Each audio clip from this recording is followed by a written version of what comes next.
All right, hey ibca. I'm gonna do one more video for you guys today. This is going to be, let me get out of this. This is what I just did on the other video. This is going to be, actually, it's kind of a week late. This is going to be for the I can't think, the stocks, the stock stuff. Okay, so what we did in class is we made a list of 10 stocks. We didn't make a list, we made a table of 10 stocks and put ticker symbol, price, that kind of stuff. So let's just go ahead and get started. First, I'm gonna actually put a title on this. I'm gonna put mutual funds. So I'm gonna call it, because the first one we did was stocks, which were individual. Thank you so much. Were individual companies that you can buy pieces of their company to help fund the activities that they do on the daily. So you actually technically become part owner of the company when you buy stocks.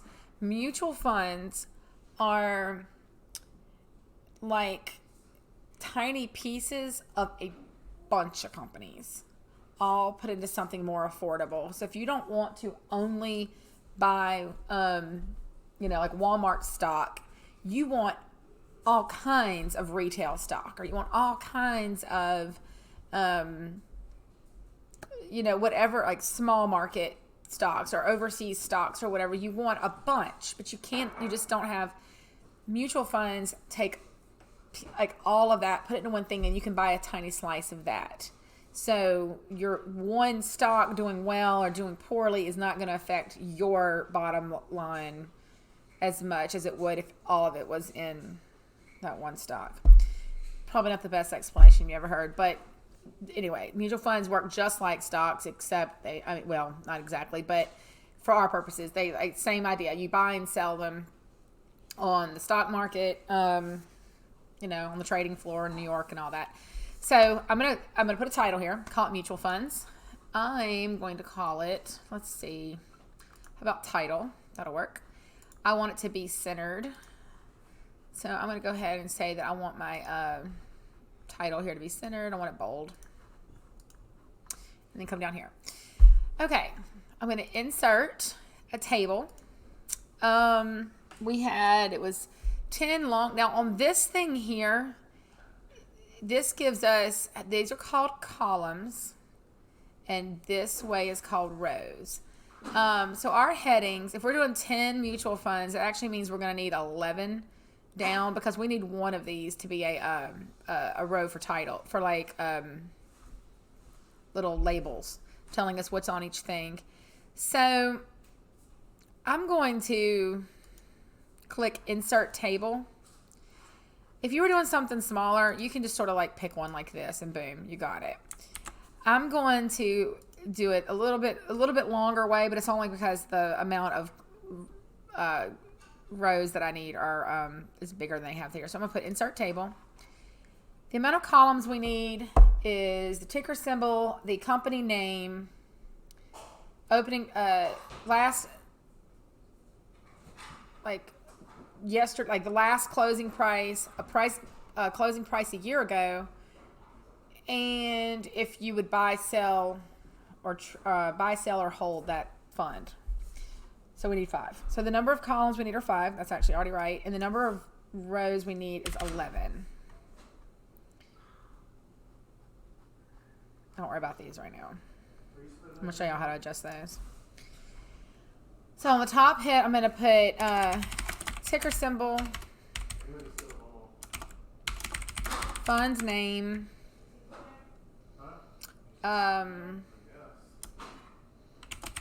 price 1 year ago, current price, and opinion. Okay. So I want these to all be, I'm going to put these all as uppercase. See how this one made a little bit of a mess here? I'm going to leave it for now. I'm going to show you in a minute how to do that. Y'all keep it down on video. Okay, before I proceed, I'm going to actually turn my page.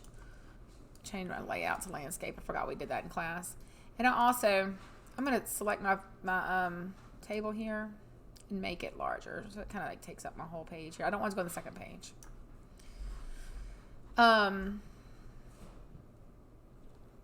This we can actually move up. You can drag any of these cells by, if you get on one of these lines, you kind of do like that.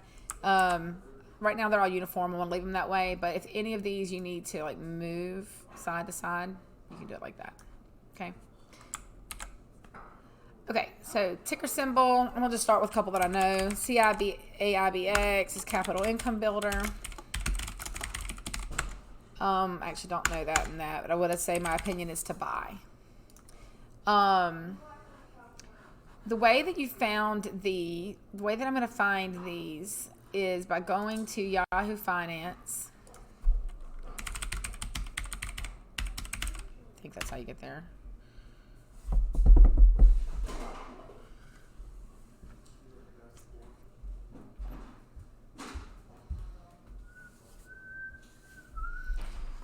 We're going to look for mutual funds. So, if you don't know any at all, I'm not sure you can just type in mutual funds here. Let me look and see. Okay, no valid searches. Okay, actually, this is fine. These are all, you see, top mutual funds. So this is a lot of the top mutual funds that people are buying. Let's say you want to buy gold, like your mom or somebody's been watching a whole bunch of TV and the commercials are all like, you need to invest in gold. Well, here's one way you can do it. So Franklin Gold and Precious Metals Fund Advisor class. Franklin is an asset. This is Franklin is a family of funds, and this is the name of their fund. It looks like today, year to date, they've made 44.6%, which is outstanding. Which is crazy actually. So, so they are. Let's see.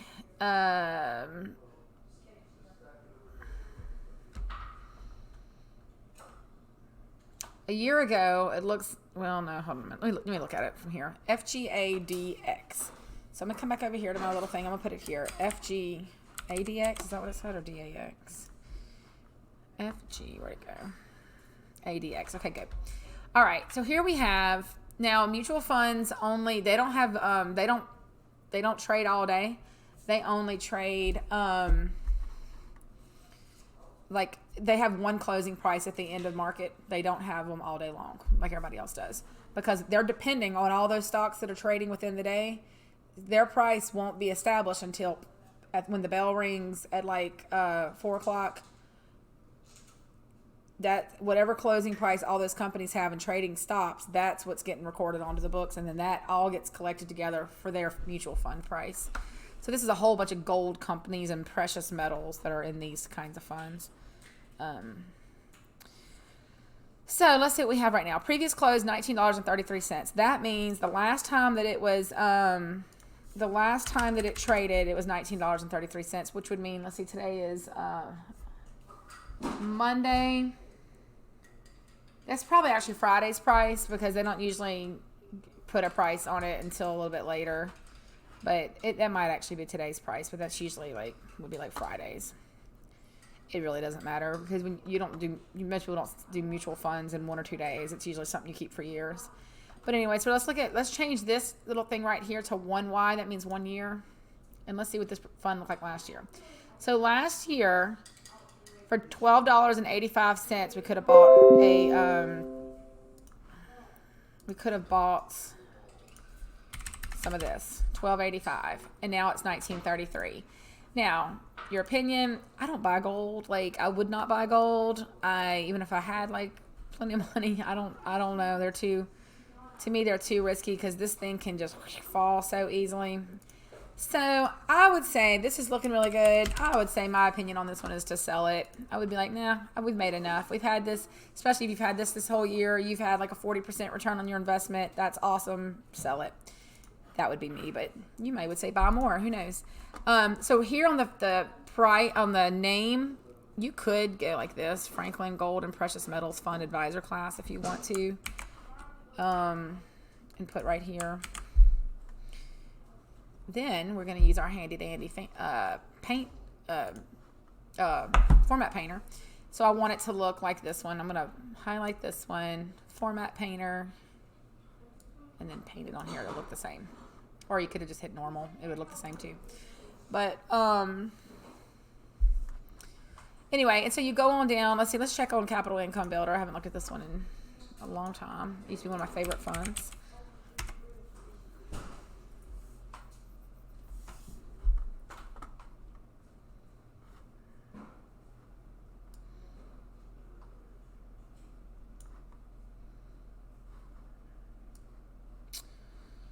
Where is it?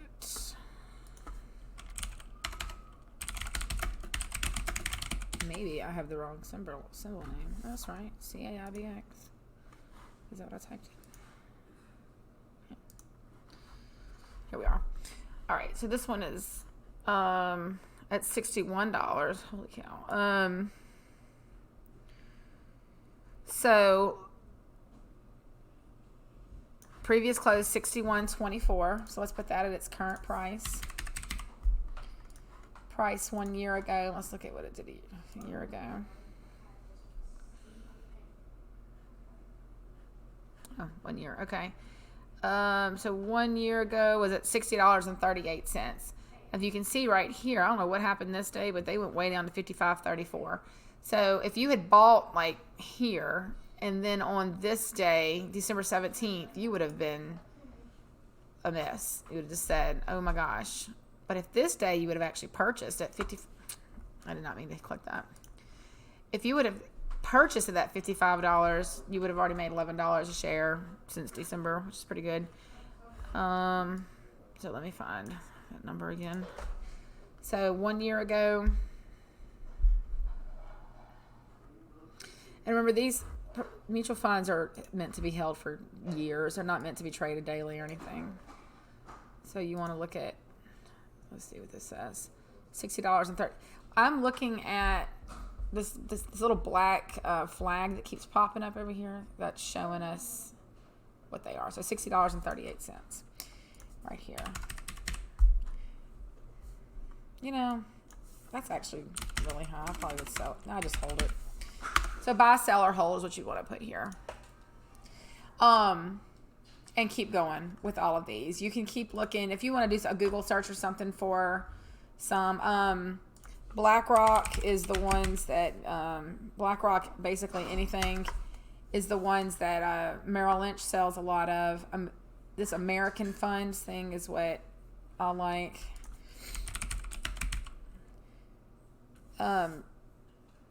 This is actually like a stock. We don't want that. These are the, here's a science and technology one. Let's look at this. BlackRock Science and Technology. This means they're investing in science and technology companies. I guess pharmaceuticals and stuff like that.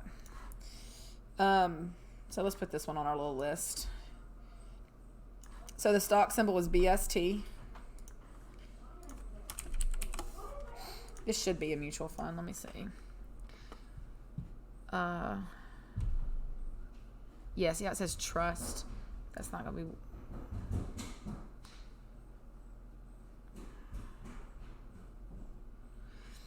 All these companies, you can find information about, like, Yahoo is amazing. They have all this, there's press releases about this company, news about them, research reports. Looks like it might be locked. You have to pay or something for that. Anyway, so all kind of really cool tools on here. All this stuff right here. If you're interested in this, you can take a look at conversations. I assume that's what people are saying about it. That could be helpful. So 1 year ago, let's see what this fund was at a year ago. What is this day here? December 17th must have been a horrible day on the market. What would be interesting to find out here is what happened last year on December 17th. It must have been something big. September 24th, it was at $35.50. I keep clicking that. So let's put price 1 year ago, $35.50. I forgot what this thing was called. BlackRock Science and Technology Fund. Or Trust. Control C. Put it here.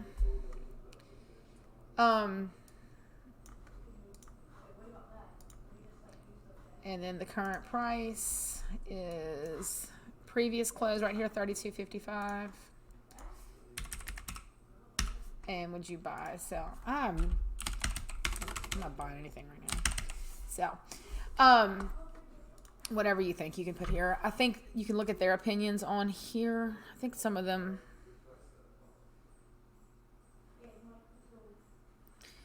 I thought that some of y'all's had opinions on here. So if you want to just take the opinion that the advisors give on here, you can go with that. But here are some symbols that people are watching. BlackRock Health Sciences Trust. Looks like there was a lot of stuff down today. You can actually look at the entire market. Pretty simple. You can like just type in like NYSE, which would be the New York Stock Exchange.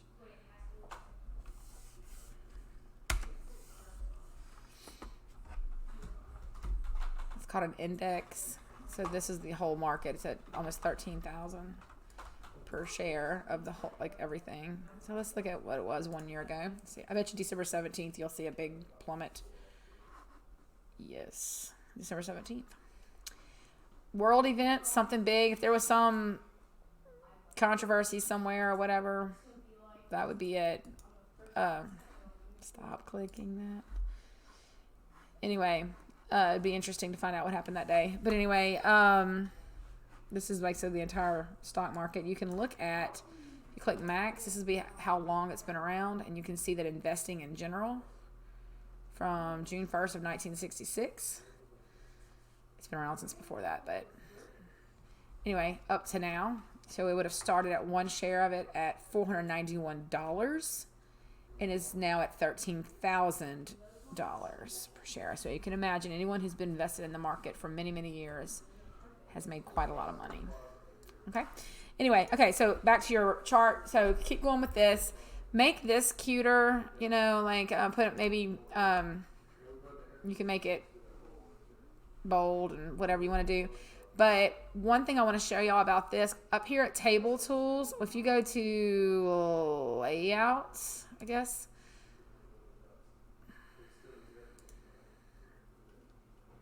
Where is it? Yes, okay, Layout, right here. These things right here will show you where the text is going to go. So like this, we'll put it in the, you'll see it'll align center text horizontally and vertically within the cell. And see how it moved them to be horizontal and vertical. If you put it here, it'll be like in the bottom right-hand corner. Here, top left, wherever you want. I'm going to put it in the center. Let's see. You can, lots of different stuff you can do here. We're going to talk a lot more about tables later, and that's when we'll do all these splitting cells and merging and all that kind of stuff. If you needed to add a row or a column, you can get to one of, like I said, I want to add one in the middle of something or at the end. You can double click, like you can like just kind of click in this area. Actually, probably can just, I haven't really thought about it, but I think you can just click right in here. And you can insert below or insert above, and that means you're adding an entire row somewhere. You also can do like so.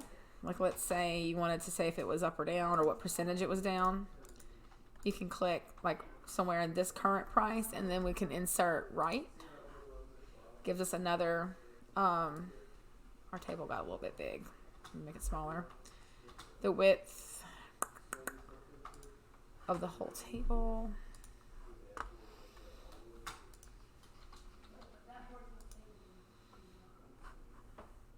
All right, I did auto fit to content. So this is making the sizes of these. They've all changed depending on how much text I have in there, is what that did. This I'm going to put, I'm trying to figure out how to say it. Opinion. What's the word I'm looking for? Oh, percent change. That's funny. Okay.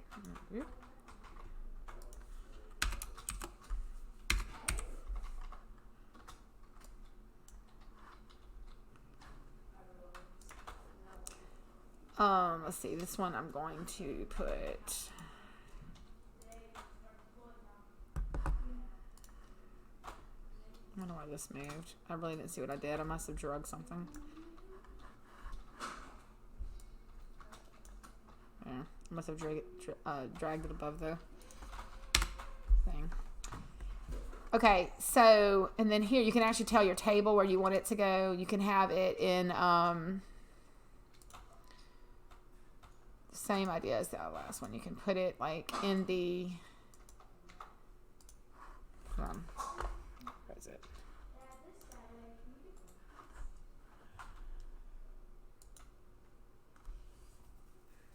Where's my table properties?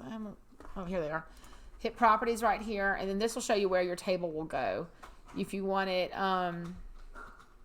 centered, the text can go around it, or you can position it differently.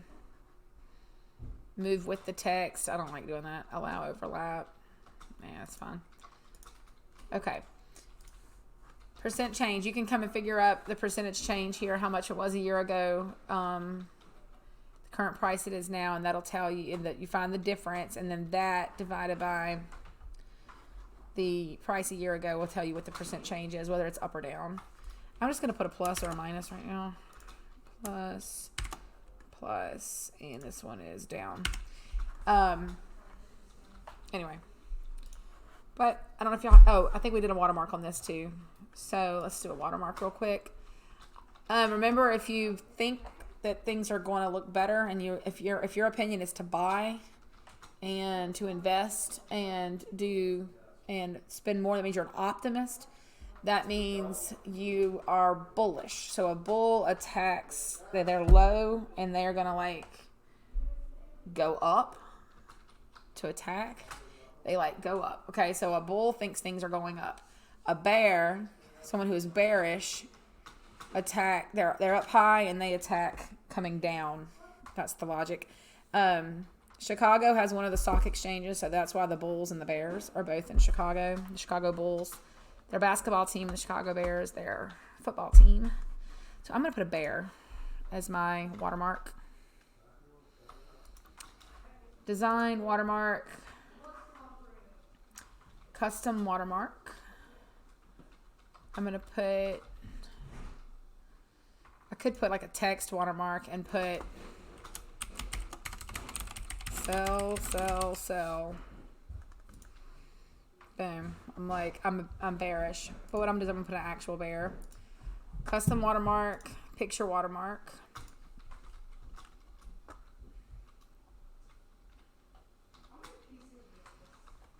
I'm going to type in bearish. See if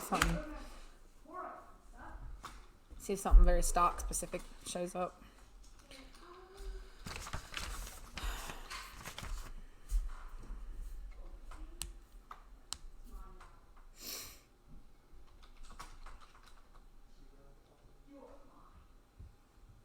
There's a really cool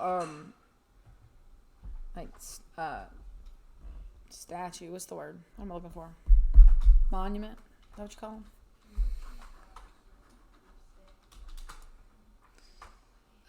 In New York.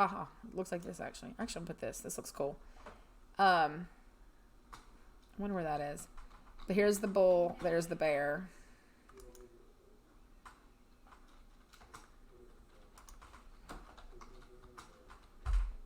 Hopefully this will be semi-transparent, or see how it's got like washout is right here. Hopefully that'll work, and it won't cover up my whole table. Yeah, that works. It doesn't look great, but it is what it is. All right. So anyway, there was one other thing I wanted y'all to do. I wanted y'all to put footnotes here. So let's do insert footnote right there for capital income builder. I have my table is really big. Let me make it smaller so this won't go to another page.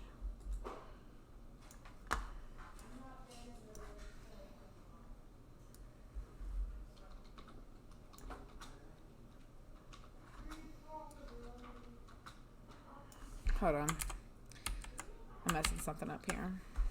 Let me make this a little smaller so I'll have room for those footnotes. Otherwise, this is somebody freaking out going, where am I supposed to go? Okay, so let me insert the footnote. There it is. What I wanted to say is the question. Let's see, what did I put that on? Capital income builder. So if I look at that again,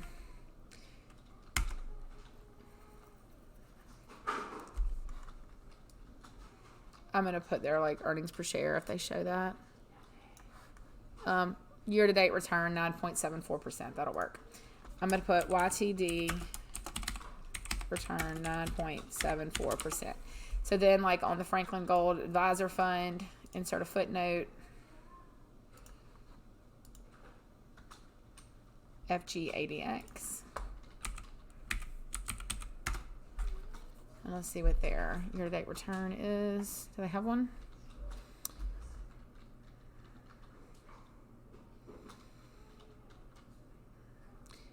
I really don't care what y'all put in the footnote. I'll put their earnings per share, 0.43. So it's 43 cents a share.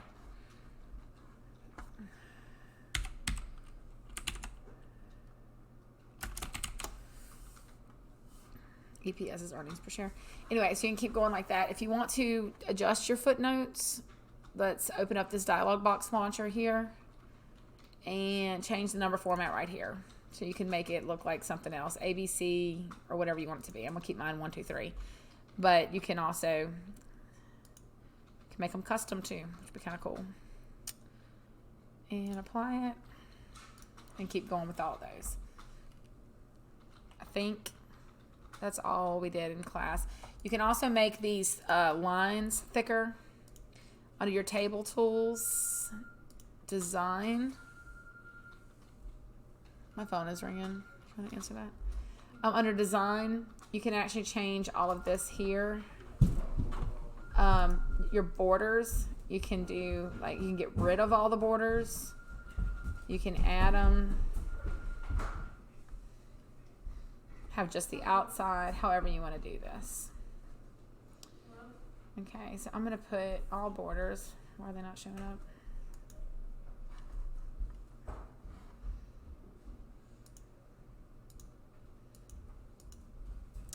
You can add a cool, I don't like this pen. It doesn't, it's not what I'm looking for. Where my borders go.